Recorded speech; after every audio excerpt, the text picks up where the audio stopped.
Um empresário vê sua pulseira personalizada no braço de uma menina pedinte e o que descobre muda sua vida para sempre. Ele segue a criança pelas ruas perigosas do Recife até um ferro velho, onde encontra sua filha desaparecida e uma conspiração que ameaça destruir tudo o que construiu. Antes de continuar com esta história impactante, gostaria de pedir que você deixe seu like neste vídeo e se inscreva no nosso canal para não perder nossas histórias diárias. E não esqueça de comentar de qual cidade você está assistindo. Adoro saber de onde meus seguidores me acompanham. O ar úmido e quente daquela tarde de terça-feira parecia mais pesado que o normal, enquanto Gustavo Mendonça Almeida descia apressadamente as escadas da estação de metrô da Joana Bezerra. Uma rara combinação de eventos o havia forçado a utilizar o transporte público. Seu BMW sofrera uma pane elétrica a caminho de uma reunião crucial com investidores japoneses e o trânsito caótico do centro do Recife tornava impossível conseguir um táxi em tempo hábil.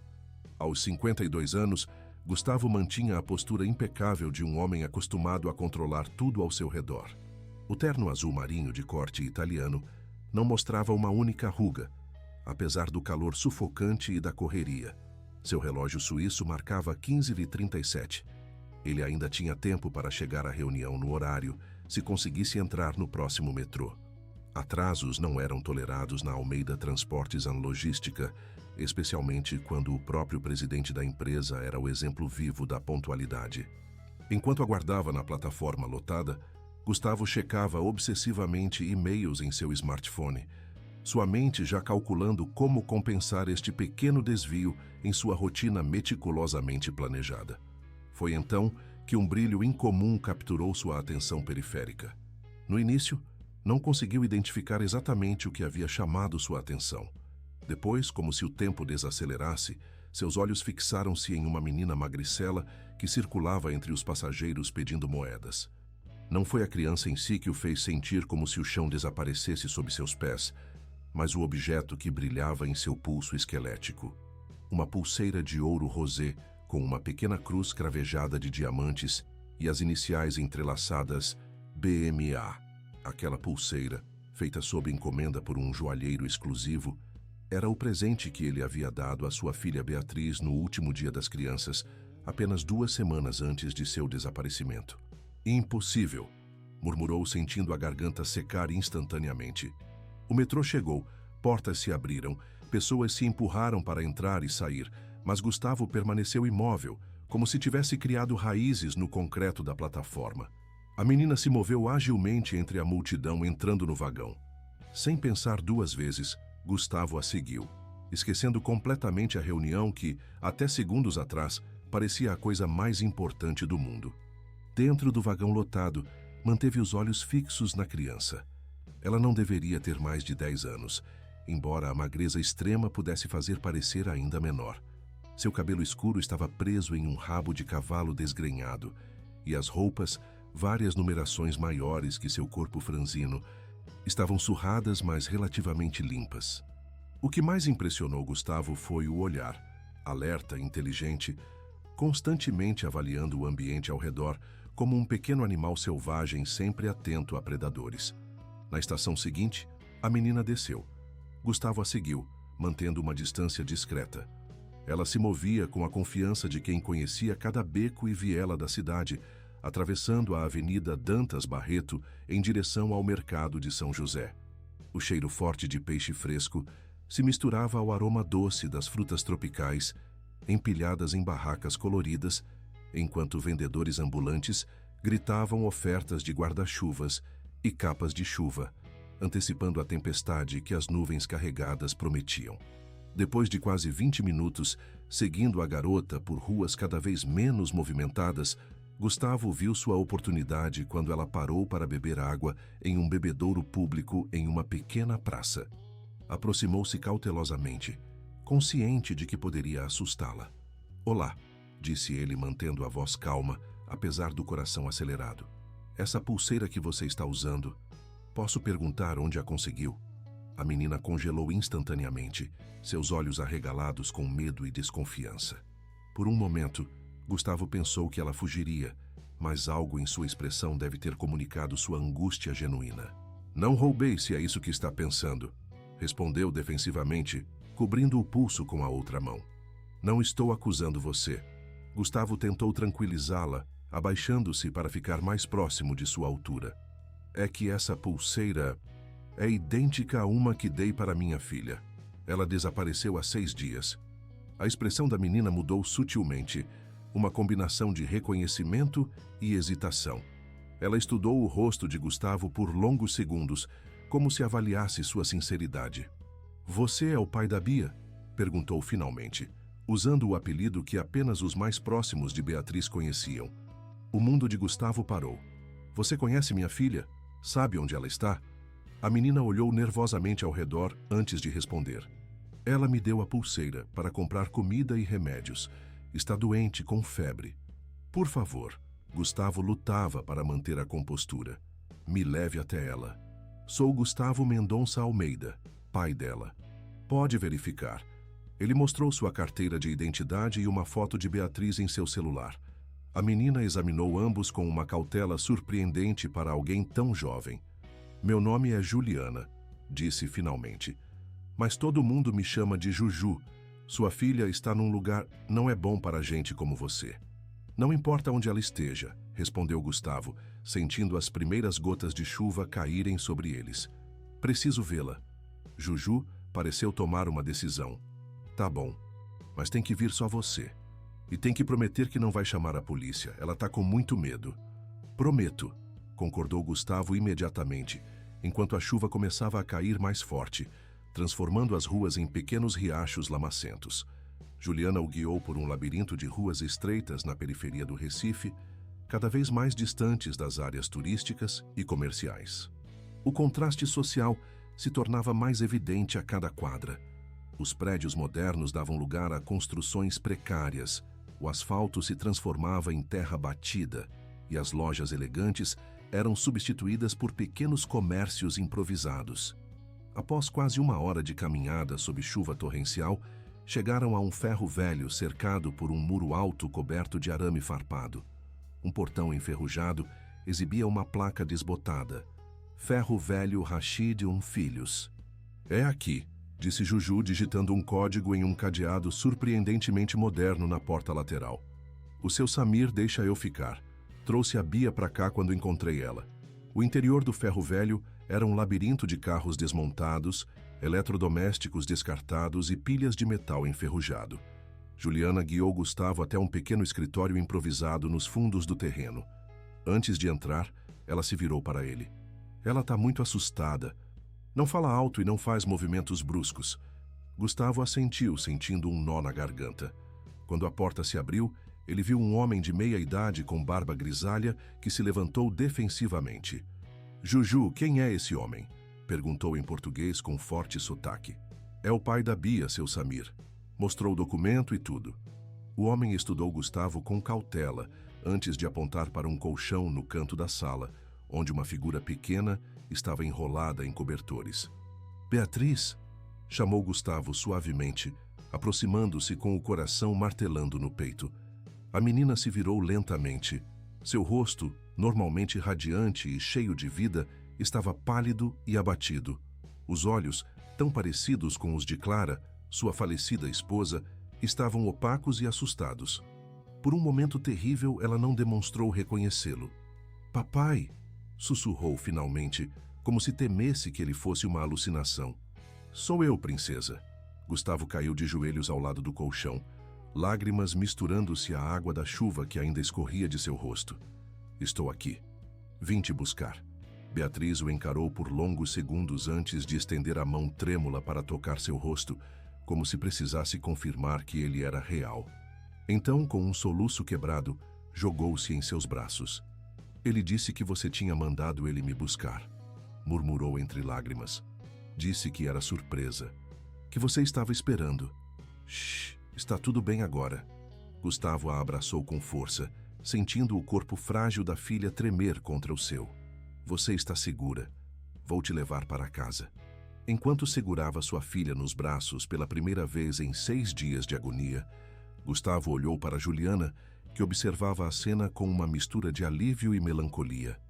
A pulseira que havia levado até sua filha brilhava no pulso magro da menina, um elo improvável entre dois mundos que normalmente nunca se cruzariam. Obrigado, articulou silenciosamente para ela. Juliana apenas deu de ombros, como se salvar crianças perdidas fosse algo que fizesse todos os dias. Talvez fosse. Do lado de fora, a chuva continuava caindo implacavelmente sobre o Recife, lavando as ruas e criando uma cortina d'água que separava o ferro velho do resto do mundo. Mas dentro daquele escritório improvisado, algo se transformava irrevogavelmente. Não apenas o alívio de um pai que reencontra sua filha, mas o início de uma jornada que mudaria para sempre a vida de todos os presentes. O BMW preto de Gustavo avançava lentamente pelas ruas encharcadas do Recife, afastando-se do ferro velho em direção à zona sul da cidade. Após algumas ligações tensas, seu motorista particular, Antônio, havia conseguido recuperar o veículo e encontrá-los num posto de gasolina próximo. No banco traseiro, Beatriz dormia com a cabeça apoiada no colo do pai, exausta após o trauma dos últimos dias. Ao seu lado, Juliana observava as luzes da cidade através da janela embaçada, seus olhos refletindo um misto de fascínio e desconfiança. "Para onde vamos, senhor?" perguntou Antônio, olhando pelo retrovisor. A pergunta aparentemente simples fez Gustavo hesitar.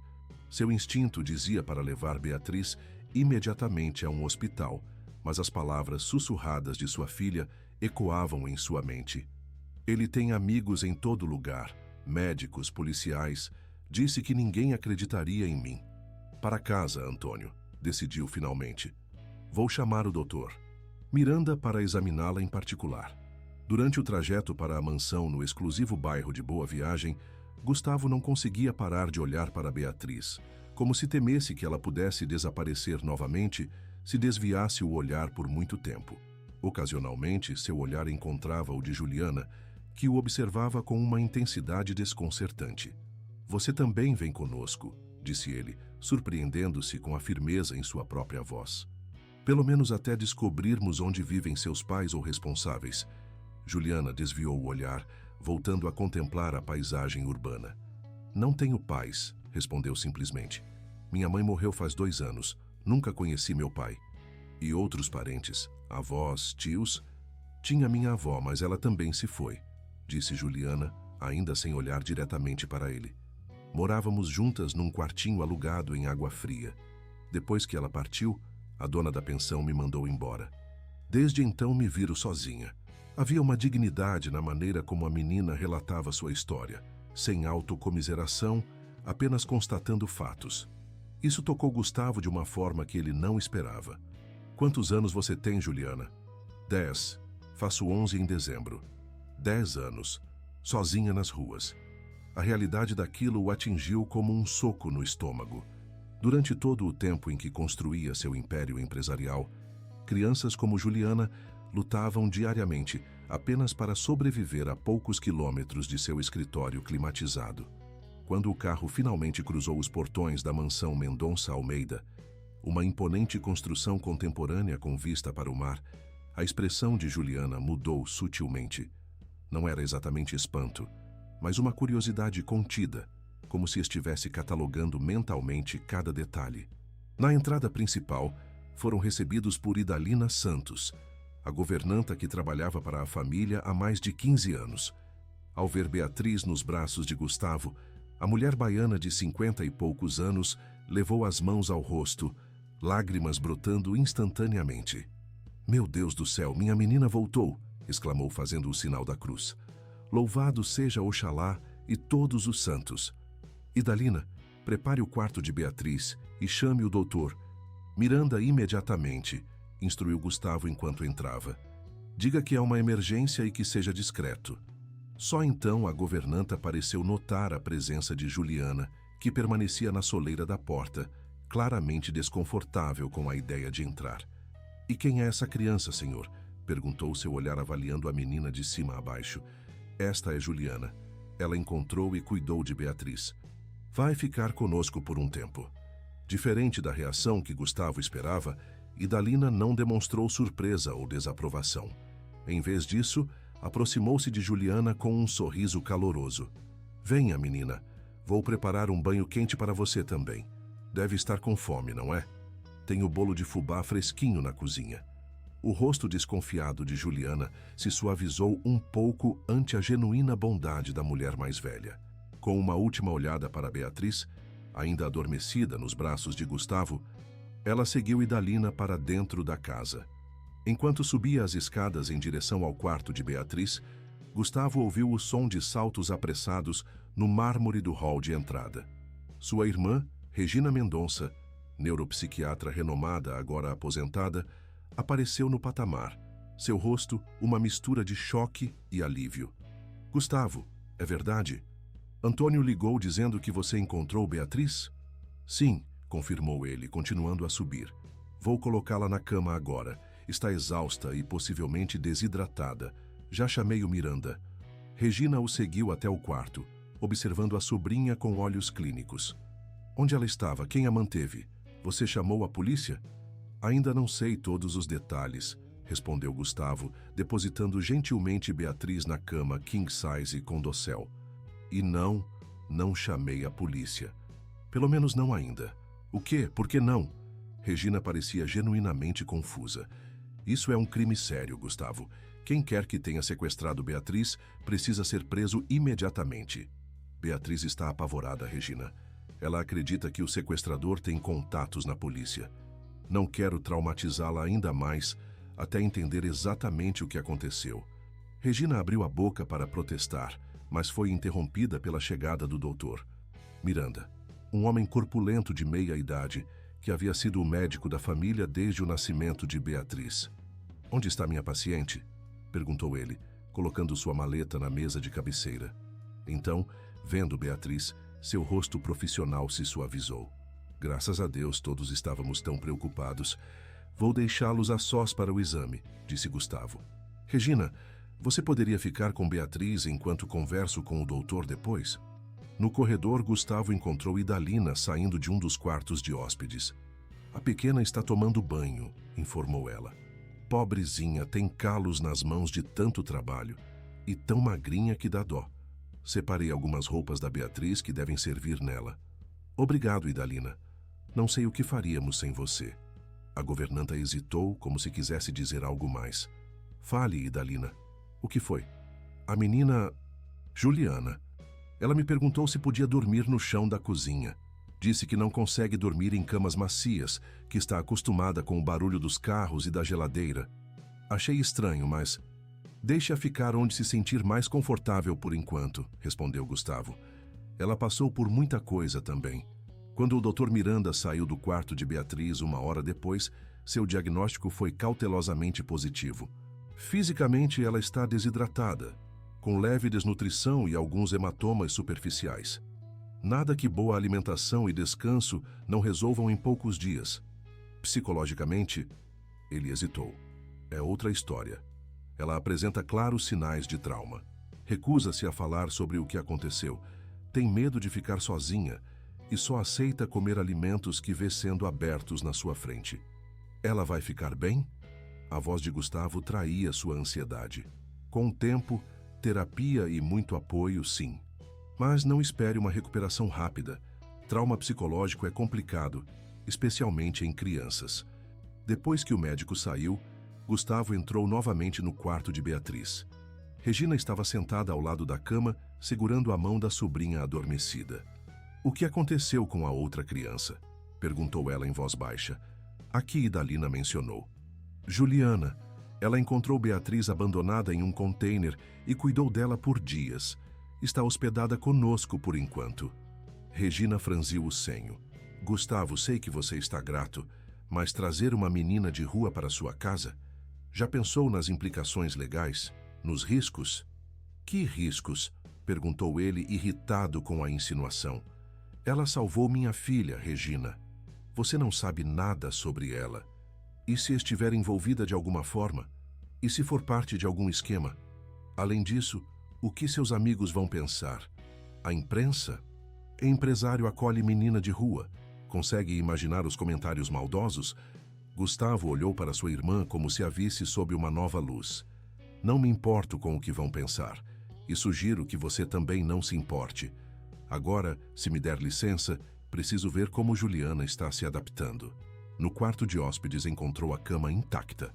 Seguindo sua intuição, desceu até a cozinha, onde encontrou Juliana sentada no chão, encostada na geladeira, comendo um pedaço de bolo de fubá. Ela pareceu constrangida ao vê-lo. A dona Idalina disse que podia, explicou rapidamente. Claro que podia. Gustavo sorriu, sentando-se em uma banqueta próxima. Esta é sua casa agora, pelo menos até descobrirmos o melhor arranjo para você. Juliana o estudou por um momento, aqueles olhos demasiado adultos em um rosto tão jovem. Como está a Bia? Perguntou finalmente. Dormindo. Graças a você, vai ficar bem. A menina assentiu, parecendo aliviada. Juliana, sei que deve estar cansada, mas preciso perguntar. Como exatamente você encontrou minha filha? Ela terminou o bolo, limpando os dedos metodicamente antes de responder. Eu estava procurando material reciclável, perto daqueles galpões abandonados na Zona Leste. Escutei um barulho dentro de um container. Achei que podia ser um gato, mas quando abri, era a Bia. Estava com febre, assustada. Não consegui deixar ela lá. Por que não procurou a polícia ou um hospital? Juliana deu uma risada amarga, surpreendentemente cínica para alguém tão jovem. A polícia não ajuda gente como eu, senhor. Eles me mandariam para um abrigo, e a Bia, bem, ela ficava repetindo que era perigoso, que o homem tinha amigos em todo lugar. Então você a levou para o ferro velho? Seu Samir me deixa ficar lá às vezes. Ele é bom para mim. Religioso, sabe? Diz que ajudar órfãos traz bênçãos de Alá. Gustavo sentiu uma onda de gratidão pelo desconhecido que havia abrigado sua filha. Você é muito corajosa, Juliana. Nem todos teriam se arriscado para ajudar uma estranha. Ela deu de ombros, desconfortável com o elogio. Minha avó sempre dizia que a gente tem que ajudar quem precisa, que um dia a roda gira e somos nós que precisamos de ajuda. Sua avó parece ter sido uma mulher sábia, comentou Gustavo. Algo brilhou nos olhos de Juliana. Uma emoção rapidamente suprimida. Era assim. Trabalhava muito, limpando escritórios de gente rica. Sempre honesta, mesmo quando não tínhamos o que comer. Você sabe onde ela trabalhava? Em vários lugares. O último foi numa empresa grande de transportes. Não lembro o nome direito. Um arrepio percorreu a espinha de Gustavo, mas antes que pudesse fazer mais perguntas, ouviram um grito vindo do andar de cima. Beatriz! Exclamou ele correndo em direção às escadas. Surpreendentemente, Juliana foi mais rápida. Quando Gustavo chegou ao quarto, encontrou sua filha sentada na cama, olhos arregalados de terror. E Juliana, já ao seu lado, segurando sua mão. Tá tudo bem, Bia, dizia ela suavemente. Foi só um pesadelo, você tá em casa agora. Seu pai tá aqui, olha. A naturalidade com que Juliana acalmava Beatriz e a forma como sua filha se agarrava à menina de rua como se fosse uma âncora em meio à tempestade, confirmou para Gustavo que havia tomado a decisão certa. Quaisquer que fossem os riscos de trazer uma desconhecida para sua casa, eles eram superados pelo benefício evidente que sua presença trazia para Beatriz. Posso ficar com ela esta noite? Perguntou Juliana, olhando para Gustavo. Ela tem pesadelos. Eu já sei como acalmar. Claro, concordou ele. Mas vocês duas deveriam usar a cama, é grande o suficiente. Juliana hesitou, claramente desconfortável com a ideia. Ou você pode trazer alguns cobertores para o chão, se preferir, acrescentou ele, compreendendo sua relutância. Enquanto Gustavo ajudava a arrumar um colchonete improvisado ao lado da cama de Beatriz, não pôde deixar de notar como sua filha parecia mais relaxada, apenas com a presença de Juliana. Em menos de uma semana, essa menina de rua havia se tornado mais importante para o bem-estar de Beatriz do que ele, seu próprio pai, havia sido em anos. A realização doeu, mas também trouxe clareza. Por tanto tempo, ele havia se escondido atrás do trabalho, usando a expansão da empresa como desculpa para não enfrentar o vazio deixado pela morte de Clara. No processo, havia negligenciado a pessoa mais importante de sua vida. Nunca mais, prometeu silenciosamente observando as duas meninas. Nunca mais vou colocar qualquer coisa acima de você, Beatriz. Mais tarde, em seu escritório, Gustavo tentava organizar seus pensamentos. O telefone não parava de tocar. executivos querendo saber por que ele havia faltado à reunião com os japoneses, a polícia pedindo atualizações sobre Beatriz, jornalistas farejando uma história sensacional. Ele ignorou todas as chamadas. Em vez disso, pegou o porta-retratos com a foto de Clara que mantinha em sua mesa. Seu sorriso radiante, congelado no tempo, parecia ao mesmo tempo reconfortante e acusador. Eu a encontrei, Clara, sussurrou para a imagem da esposa. Mas quase a perdi por causa da minha obsessão com a empresa. Estou tentando consertar as coisas, mas não sei se consigo fazer isso sozinho. O silêncio que seguiu foi interrompido apenas pelo som distante da chuva que continuava a cair sobre o Recife, lavando as ruas e diluindo fronteiras, entre o passado e o presente, entre mundos que normalmente nunca se encontrariam, entre o homem que Gustavo havia sido e aquele que precisava se tornar. O sol mal começava a despontar sobre o oceano quando Gustavo acordou sobressaltado em sua poltrona. Havia adormecido em seu escritório, ainda vestido com as roupas do dia anterior. Seu celular vibrava insistentemente sobre a mesa. Era Carlos Eduardo Vieira, seu contador pessoal e conselheiro financeiro há mais de 10 anos. Carlos, atendeu com a voz rouca de sono. É muito cedo. Perdão pelo horário, Gustavo, mas temos uma situação urgente. A voz do outro lado soava tensa. Os japoneses ficaram furiosos com sua ausência ontem. Estão ameaçando cancelar o acordo inteiro. Gustavo massageou as têmporas, tentando afastar a névoa do sono. Minha filha estava desaparecida, Carlos. Qualquer pessoa razoável entenderia isso como uma emergência familiar. Eu sei, apressou-se o contador. E eles entenderiam também, se tivéssemos explicado. Mas você sumiu completamente. Não atendeu chamadas, não avisou ninguém. Ricardo tentou contornar a situação, mas... Ricardo? Gustavo franziu o senho. O que Ricardo tem a ver com isso? A reunião era minha. Houve uma pausa desconfortável do outro lado da linha. Bem, como você não apareceu e não conseguimos contato, Ricardo assumiu a liderança da reunião. Ele talvez tenha dado a entender que você estava reavaliando alguns termos do acordo. Gustavo sentiu um formigamento de alarme na nuca. Ricardo Cavalcante, seu sócio e amigo desde os tempos da faculdade, sempre fora ambicioso. Às vezes, excessivamente. Que termos exatamente? A questão da participação acionária. Os japoneses achavam que estavam adquirindo 30% da empresa, mas de alguma forma saíram da reunião acreditando que poderiam obter controle majoritário dentro de 2 anos. Isso é absurdo. Gustavo se levantou subitamente desperto. Jamais concordaria com isso. A Almeida Transportes permanece sob controle familiar. Esse foi sempre o ponto inegociável. Eu sei. Carlos parecia genuinamente preocupado. Por isso estou ligando. Precisamos de você no escritório hoje para esclarecer tudo. Ricardo já convocou uma reunião extraordinária do conselho para as 10 horas. Convocou sem me consultar? A indignação de Gustavo crescia a cada revelação. Sou o presidente da empresa, pelo amor de Deus. Ele argumentou que era uma emergência e que você estava indisponível. Gustavo respirou fundo, tentando controlar sua irritação. Estarei lá, disse finalmente. Mas não às 10 horas. Tenho assuntos familiares para resolver primeiro. Remarque para as 14 horas e certifique-se de que todos saibam que fui eu quem remarcou. Após desligar, Gustavo subiu para verificar as meninas. Encontrou-as ainda dormindo. Beatriz na cama e Juliana enrolada em cobertores no chão ao lado. A cena provocou um aperto em seu peito. Por um momento, permitiu-se imaginar como seria se Clara estivesse ali, como ela saberia exatamente o que fazer, como tornaria aquela casa um lar novamente. No corredor encontrou Idalina já em atividade, carregando uma bandeja com café da manhã.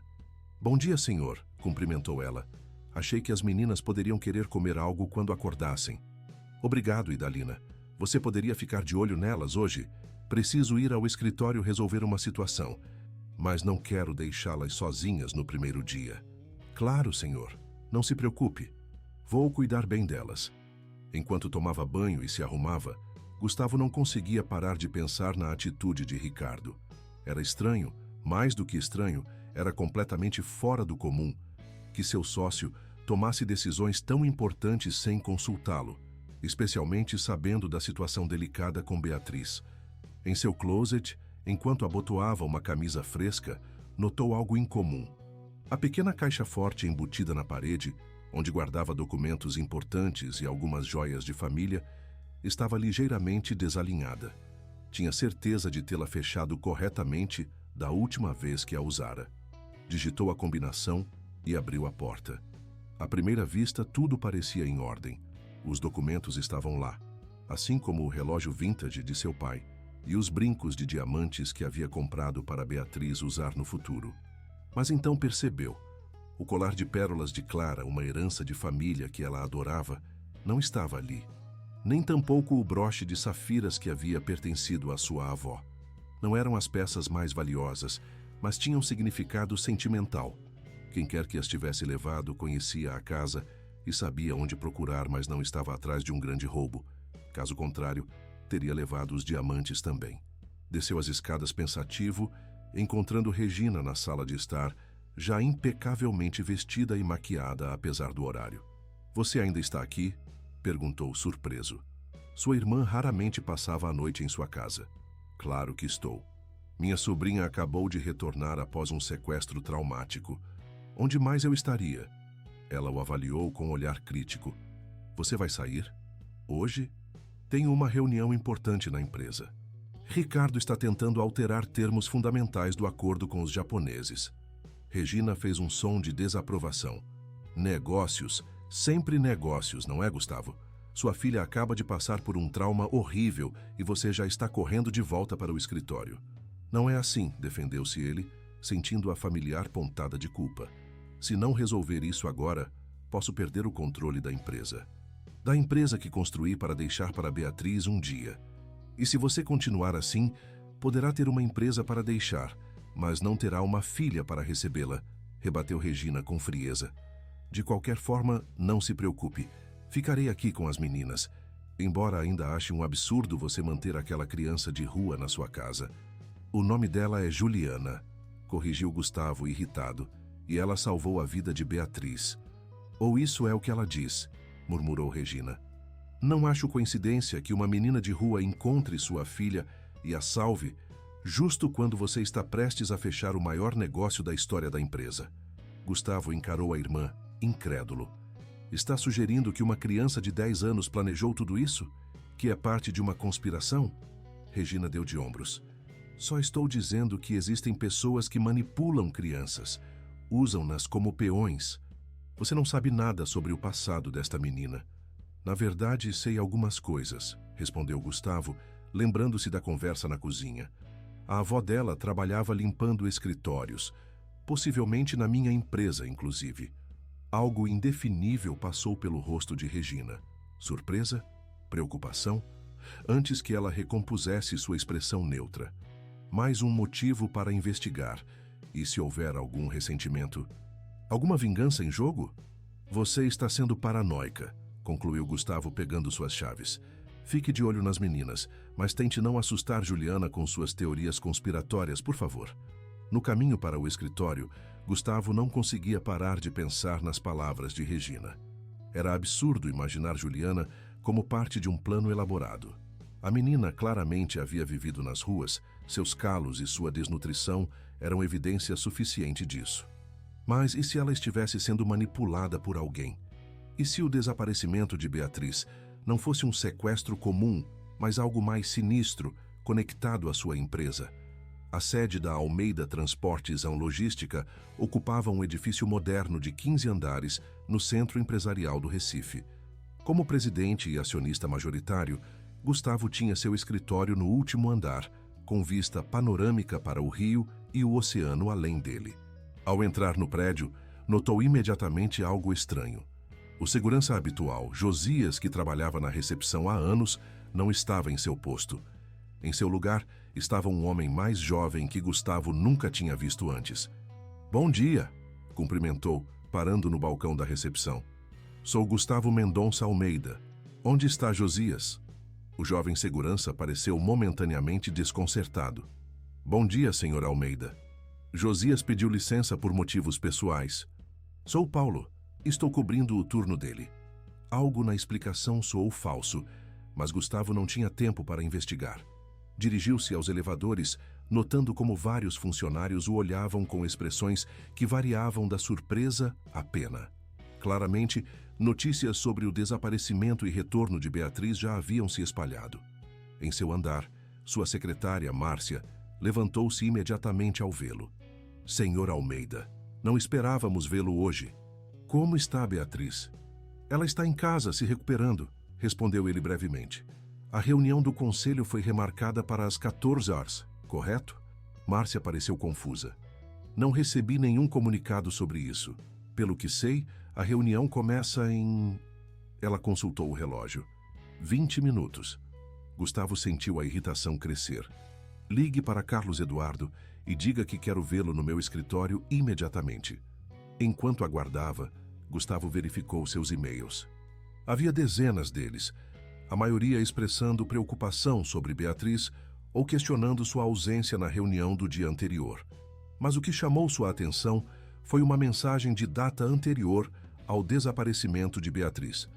Um alerta da segurança da empresa sobre uma possível violação no sistema de monitoramento. Segundo o relatório, as câmeras de segurança do prédio haviam apresentado uma falha técnica durante 20 minutos exatos na última sexta-feira, justamente quando Beatriz havia desaparecido. A coincidência era perturbadora demais para ser ignorada. Carlos Eduardo entrou sem bater, parecendo genuinamente ansioso. Gustavo, tentei remarcar como você pediu, mas Ricardo insistiu que a reunião não podia esperar. Os japoneses estão ameaçando pegar o próximo voo de volta se não resolvermos isso hoje. E por que Ricardo está tomando decisões sobre a minha empresa? Questionou Gustavo, sua voz perigosamente calma. O contador pareceu surpreso com a pergunta. Bem, ele é seu sócio, afinal. E com você ausente devido à situação com Beatriz... Sócio minoritário, corrigiu Gustavo. Com 25% das ações. Eu ainda detenho 75% e sou o presidente. Nada acontece nesta empresa sem minha aprovação final. Carlos Eduardo parecia cada vez mais desconfortável. Claro, Gustavo, todos sabemos disso. Ricardo só está tentando ajudar em um momento difícil. Ajudar alterando os termos fundamentais de um acordo que venho negociando há mais de um ano? Fazendo os japoneses acreditarem que estou disposto a abrir mão do controle da empresa? Olha, acho que houve um mal-entendido... Não, Carlos, interrompeu Gustavo, inclinando-se para a frente. Acho que o mal-entendido é meu. Achei que trabalhava com pessoas em quem podia confiar. Parece que estava enganado. O contador empalideceu visivelmente. Gustavo, eu sempre fui leal a você. Então me explique por que arquivos financeiros confidenciais estão sendo copiados do meu servidor pessoal nas últimas semanas. Explique por que as câmeras de segurança falharam exatamente quando minha filha foi sequestrada. Explique por que joias estão desaparecendo da minha casa. A expressão de surpresa de Carlos Eduardo parecia genuína, mas Gustavo já não sabia em quem confiar. Eu não sei nada sobre isso, protestou o contador. Juro, Gustavo. Vamos descobrir, não vamos? Respondeu Gustavo, levantando-se. Agora vamos para essa reunião. Quero ver o que Ricardo tem a dizer. A sala de reuniões estava cheia quando eles chegaram. Todos os membros do conselho e os principais executivos da empresa. Ricardo estava de pé na cabeceira da mesa, lugar que tradicionalmente pertencia a Gustavo, apresentando slides com projeções financeiras. E com a estrutura revisada da participação acionária, poderíamos esperar um aumento de capital na ordem de... Ricardo parou abruptamente ao ver Gustavo. Gustavo, não esperávamos você hoje. Claramente, respondeu Gustavo secamente, observando como seu suposto amigo não fez menção de ceder o lugar na cabeceira da mesa. Mas já que estou aqui, talvez você possa me explicar por que está renegociando os termos do acordo com os japoneses sem minha autorização. Um silêncio desconfortável caiu sobre a sala. Ricardo forçou um sorriso conciliatório. Não é bem assim, Gustavo. Apenas explorei algumas opções para maximizar o retorno do investimento. Sei que você tem estado sob tremenda pressão com a situação da Beatriz. A propósito, como ela está? Recuperando-se, respondeu Gustavo friamente, recusando-se a ser distraído. E não preciso que você explore opções que contradizem diretamente minhas orientações explícitas. A Almeida Transportes permanece sob controle familiar. Isso não está em negociação. Gustavo, Ricardo usou um tom conciliatório que soou condescendente. O mercado está mudando. Precisamos ser flexíveis. Os japoneses estão oferecendo um prêmio significativo pelas ações se puderem ter um caminho claro para o controle em 2 anos. A resposta é não. Talvez devêssemos discutir isso em privado, sugeriu Ricardo, sorrindo tensamente para os outros presentes. Não há nada a discutir, respondeu Gustavo firme. Esta reunião está encerrada. Comunicarei pessoalmente aos japoneses que houve um mal-entendido e que os termos originais permanecem inalterados. Enquanto os executivos saíam, visivelmente desconfortáveis, Ricardo permaneceu, seu rosto agora uma máscara de irritação mal disfarçada. O que você pensa que está fazendo? Sibilou assim que ficaram sozinhos. Trabalhei semanas para convencer os japoneses a aumentar a oferta. A questão é por quê? Rebateu Gustavo. Por que você está tão empenhado em vender o controle da empresa que construímos juntos? Ricardo hesitou, algo calculista passando por seus olhos. É o melhor para todos, Gustavo. Você anda distante, desconcentrado, desde que Clara faleceu. A empresa precisa de liderança estável. E você providenciaria essa liderança, presumo? Gustavo sentiu uma raiva fria crescer dentro dele. Interessante timing, não acha? Minha filha desaparece justamente quando estamos finalizando o acordo com os japoneses. Acordo que você tentou alterar dramaticamente na minha ausência. O rosto de Ricardo endureceu. Está insinuando que eu teria algo a ver com o desaparecimento de Beatriz? Isso é absurdo, Gustavo. Sou padrinho dela, pelo amor de Deus. Não estou insinuando nada, respondeu Gustavo, estudando cuidadosamente a reação do sócio. Só acho curioso como as coisas se alinharam perfeitamente para você. Ricardo parecia prestes a responder quando a porta se abriu e Carlos Eduardo entrou, parecendo perturbado.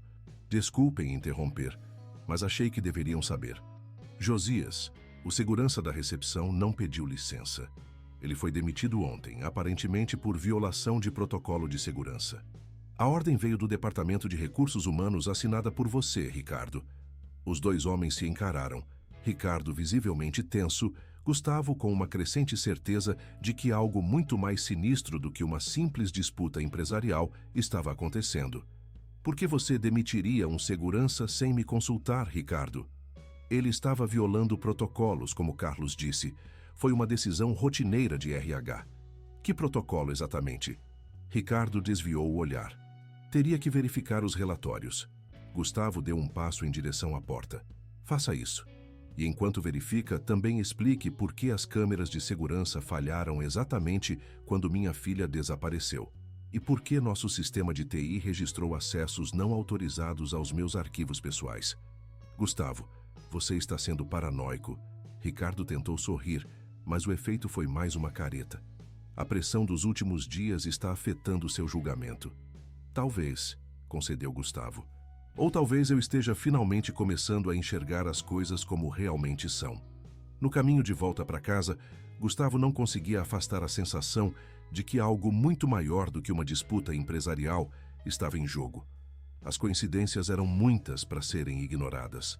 O desaparecimento de Beatriz, coincidindo com as negociações cruciais, as câmeras de segurança falhando no momento exato, as joias desaparecidas de sua casa, a demissão inexplicada do segurança.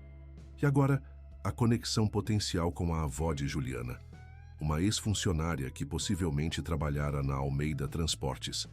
Seria tudo parte de algum plano elaborado? E se sim, quem estaria por trás?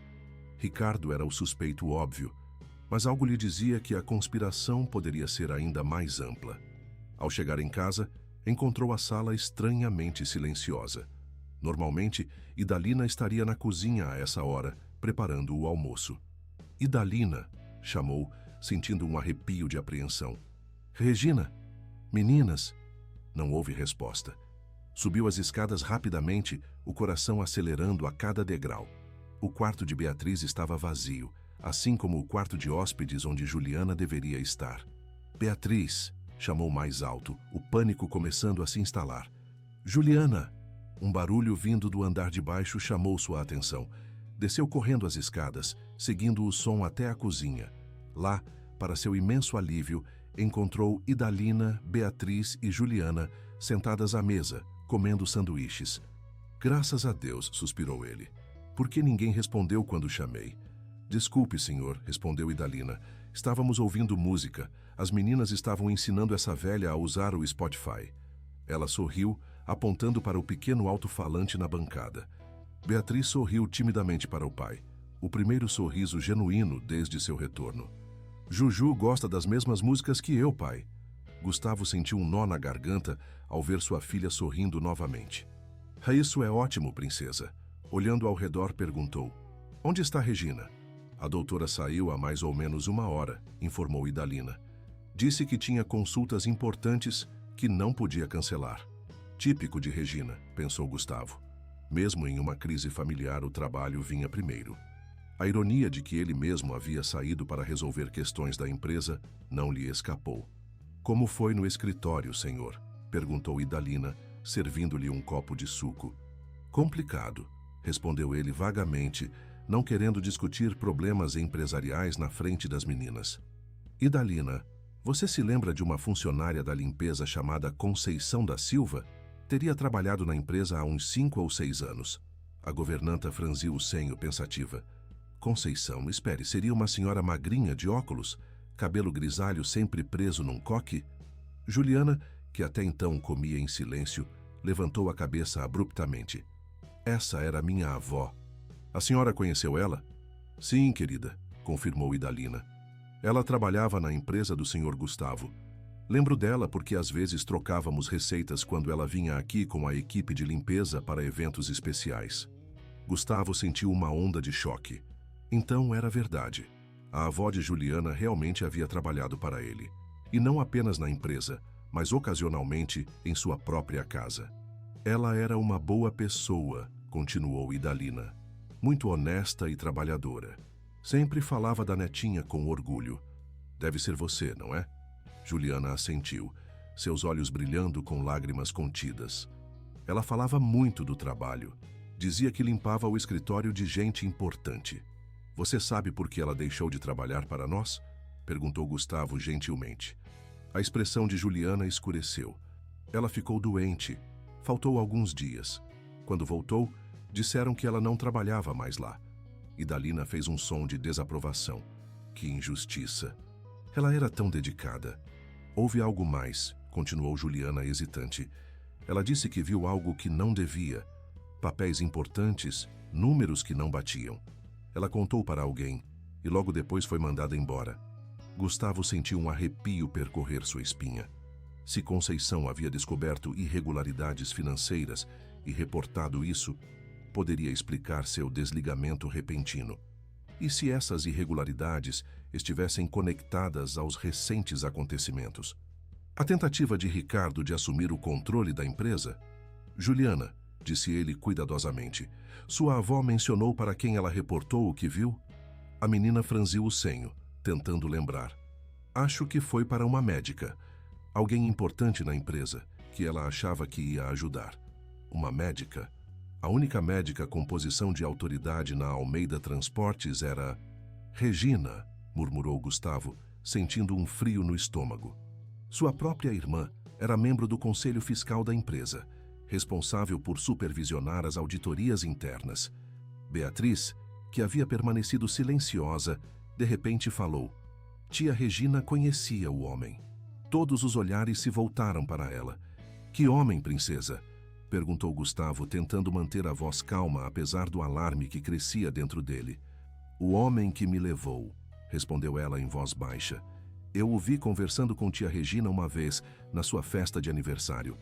Eles pareciam bravos um com o outro. O mundo de Gustavo parecia estar desmoronando ao seu redor. Sua própria irmã, envolvida no sequestro de sua sobrinha, era impensável, monstruoso.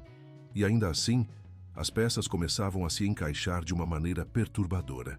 Regina sempre havia sido ambiciosa, sempre ressentida por ser apenas uma acionista minoritária na empresa que seu pai havia fundado e que Gustavo havia expandido.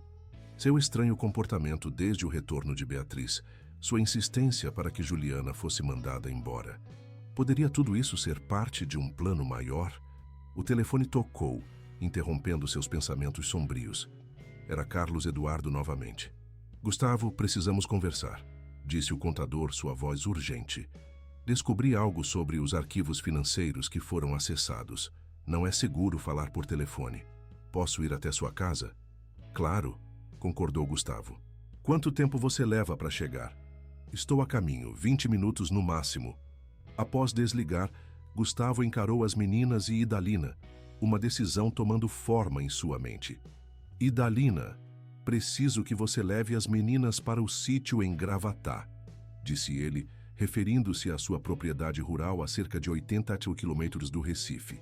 Imediatamente, não conte a ninguém para onde estão indo, nem mesmo para Regina. Senhor, Idalina parecia confusa e alarmada. Por favor, confie em mim, insistiu Gustavo. É para a segurança delas. Eu explicarei tudo depois, mas agora precisam ir. Use meu carro pessoal, não o da empresa, e leve apenas o essencial. Juliana observava tudo com aqueles olhos perspicazes que pareciam compreender mais do que uma criança de 10 anos deveria. É por causa da sua irmã, não é? Perguntou diretamente. Ela está envolvida em algo ruim. Gustavo hesitou, mas decidiu pela honestidade. Estou investigando, Juliana. Mas sim, tenho razões para acreditar que Regina pode estar envolvida no que aconteceu com Beatriz. Beatriz empalideceu. Tia Regina? Mas por quê? Não sei ainda, princesa. Gustavo se ajoelhou para ficar ao nível dos olhos da filha. Mas prometo descobrir. Enquanto isso, preciso que você e Juliana fiquem seguras. Pode fazer isso por mim? Ir com Idalina para o sítio e ficar lá até eu dizer que está tudo bem? Beatriz assentiu lentamente, seus olhos revelando uma compreensão além de seus anos. Você vai ficar bem, pai? Vou sim, prometeu ele, abraçando-a com força. Só preciso resolver algumas coisas aqui. Logo estaremos juntos novamente. Enquanto Idalina apressadamente preparava uma mala com itens essenciais, Gustavo escreveu instruções detalhadas, incluindo contatos de emergência e um advogado de confiança, caso algo acontecesse com ele. Não abram a porta para ninguém além de mim, instruiu entregando o papel a Idalina. Se eu não aparecer em 48 horas, ligue para este advogado. Ele tem instruções sobre o que fazer. Os olhos da governanta estavam arregalados de preocupação, mas ela assentiu com determinação. Pode confiar em mim, senhor. Cuidarei delas como se fossem minhas. Quando o carro finalmente partiu pelos portões da mansão, Gustavo sentiu uma mistura de alívio e apreensão. Havia feito o possível para garantir a segurança das meninas, mas e quanto à sua própria segurança? Se suas suspeitas estivessem corretas, estava prestes a confrontar uma conspiração que envolvia seu sócio e possivelmente sua própria irmã. O interfone tocou, anunciando a chegada de Carlos Eduardo. Gustavo respirou fundo, preparando-se para descobrir exatamente até onde chegava a traição dentro de sua empresa e dentro de sua família. Carlos Eduardo Vieira entrou na mansão com passos apressados, sua pasta de couro apertada contra o peito, como se contivesse segredos de estado. Seu rosto normalmente composto exibia sinais claros de ansiedade. Testa franzida, olhos inquietos, gotas de suor nas têmporas apesar do ar-condicionado. Obrigado por vir tão rápido, disse Gustavo, conduzindo-o ao escritório. O que descobriu? O contador esperou até que a porta estivesse fechada antes de responder. É pior do que imaginávamos, Gustavo, começou ele, abrindo sua pasta sobre a mesa. Muito pior. Depois que você saiu, decidi investigar os acessos não autorizados aos seus arquivos pessoais. Encontrei um padrão sistemático de invasões, todas originárias de um mesmo terminal. De quem? Perguntou Gustavo, embora já suspeitasse da resposta. O computador de Ricardo, confirmou Carlos Eduardo. Mas isso não é tudo. Encontrei evidências de um esquema elaborado de desvio de fundos ocorrendo há pelo menos 2 anos. Pequenas quantias, raramente mais de 50 mil por transação, sempre canalizadas através de empresas offshore com estruturas complexas de propriedade. Ele espalhou diversos relatórios e gráficos sobre a mesa. No total, estamos falando de quase 30 milhões de reais. O esquema é sofisticado, claramente obra de alguém com conhecimento profundo de nossas operações financeiras. Gustavo examinou os documentos, sentindo uma crescente indignação. Por que não detectamos isso antes? Temos auditorias regulares. Carlos Eduardo pareceu desconfortável. As auditorias foram comprometidas. As ordens vinham diretamente do Comitê Fiscal, assinadas pela doutora Regina. Ela restringia o escopo, direcionava os auditores para áreas específicas, longe dos setores problemáticos. A menção do nome de sua irmã confirmou as piores suspeitas de Gustavo. Regina e Ricardo estão trabalhando juntos, concluiu ele, uma certeza fria se instalando em seu peito. Parece que sim, concordou o contador. Mas o mais perturbador é isto aqui. Ele puxou um documento que parecia ser um contrato preliminar com os investidores japoneses, mas muito diferente da versão que Gustavo conhecia. Este é um esboço de acordo que encontrei no computador de Ricardo. Está datado de 3 meses atrás, muito antes das negociações oficiais começarem. Segundo este documento, os japoneses não estariam comprando apenas 30% da empresa, mas efetivamente assumindo o controle operacional imediato, com uma cláusula de opção de compra de suas ações em 2 anos. Impossível, protestou Gustavo. Eu jamais assinaria isso. Não precisaria assinar, explicou Carlos Eduardo sombriamente. Existe uma cláusula de incapacidade aqui.